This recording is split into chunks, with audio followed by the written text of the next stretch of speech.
이렇게 똑똑한 천재 소녀는 처음 본다. 그는 흥분해서 농부인 아버지에게 자신의 발명품을 보여줬다. 그는 재빨리 라디오의 배터리를 빼냈는데도 여전히 소리가 선명하게 들렸다. 아버지의 고단한 눈빛이 순식간에 놀라움으로 가득 찼다. 남자애는 즉시 바람의 힘이 날개를 돌려 발전한다고 설명했다. 만약 더 큰 날개로 바꾸면 펌프를 돌려 땅속에서 물을 끌어올려 농지를 관계할 수 있고, 그러면 오래 지속되는 가뭄을 쉽게 이겨낼 수 있다고. 하지만 전제 조건은 아버지의 유일한 보물인 자전거를 발전기 부품으로 분해해야 한다는 거였다. 아버지는 듣고 나서 순간 화가 치밀어 올랐다. 아들의 생각이 우스꽝스럽기 짝이 없다고 호통쳤다. 대대로 해결 못한 일을 내 그 망가진 풍차 하나로 가뭄 문제를 해결할 수 있다는 거냐?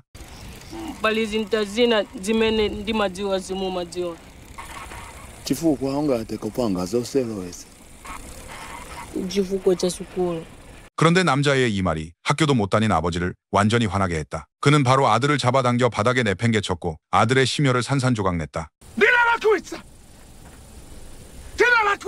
Basi mpaka lipano usiwe za ulimi demiti tialimopo.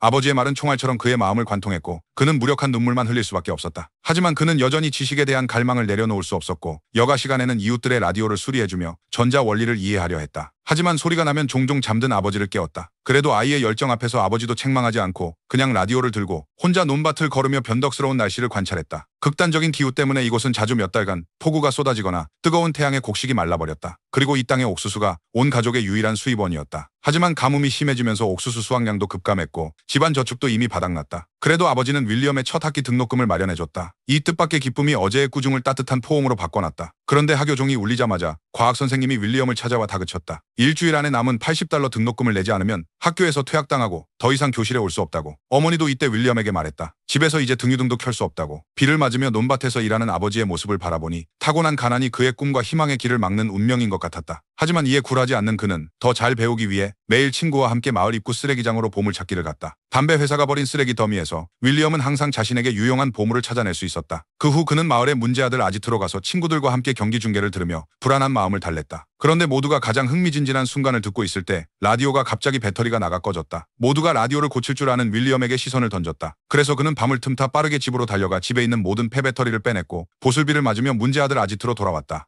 There's usually a bit of juice at the end. Iye tikaikai pamoja.